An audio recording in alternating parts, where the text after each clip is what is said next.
Hi, you guys, it's Ashley. I'm coming at you today from my bedroom. You know, one of my goals with having a YouTube channel was to spread awareness about autoimmune diseases.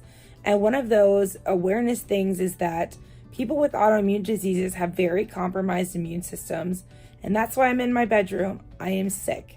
It's also why I look like this, because I didn't have the energy to put on makeup today. It took everything I had to go upstairs and do the mom duties that I have for the day.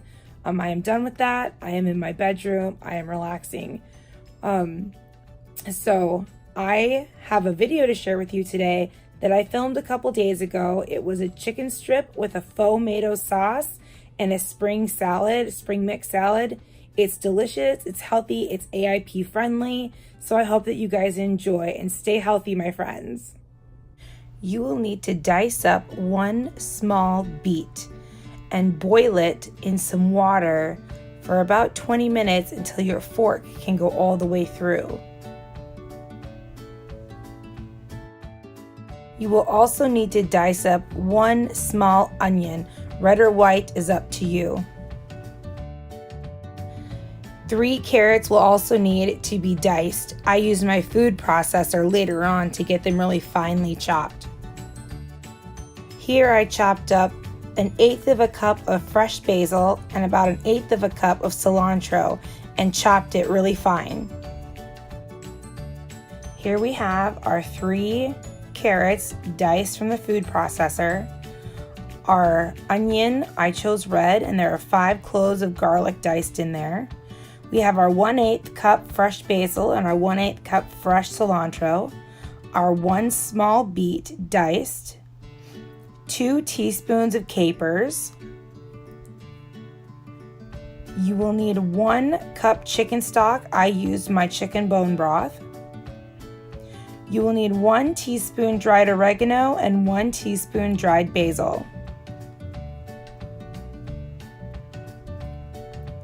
You will need just half of this lemon, and then 1.5 teaspoons sea salt, but I use pink Himalayan salt.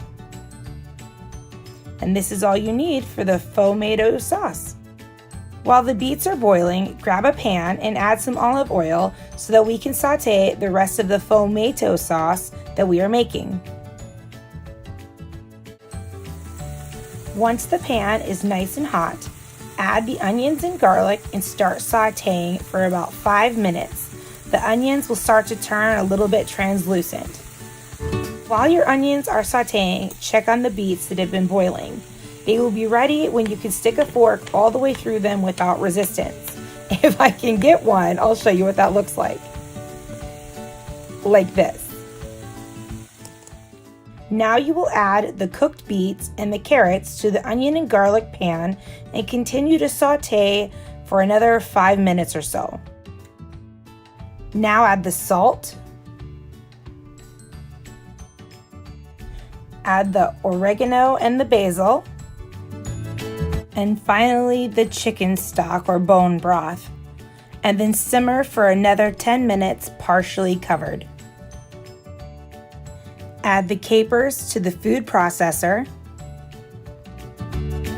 Juice your half a lemon directly into the food processor. Add the vegetables from the frying pan into the food processor and blend until smooth. For the chicken strips, you're going to need 1 teaspoon of sage, thyme, and salt, 1/2 cup of coconut flour, 1/4 cup avocado oil, and 1 pound of boneless, skinless, pasteurized chicken breast. You're going to want to have your chicken sliced like chicken strips. Then you're going to take 1 strip at a time and dip it into the avocado oil and make sure it's fully coated. Really get it in there. And then you're going to dip that into the coconut flour and you're going to cover the entire strip. And you're not going to want this to be too thick. You just need a light coating. So when you take it out, kind of give it a shake so it's not totally saturated with flour. It won't bake properly if you do that. And then you take that into the pan and you just place it and you just keep going until it's all done. You bake the chicken at 400 for 25 minutes. Halfway through, you flip them and you mist them with the avocado or olive oil spray that you have.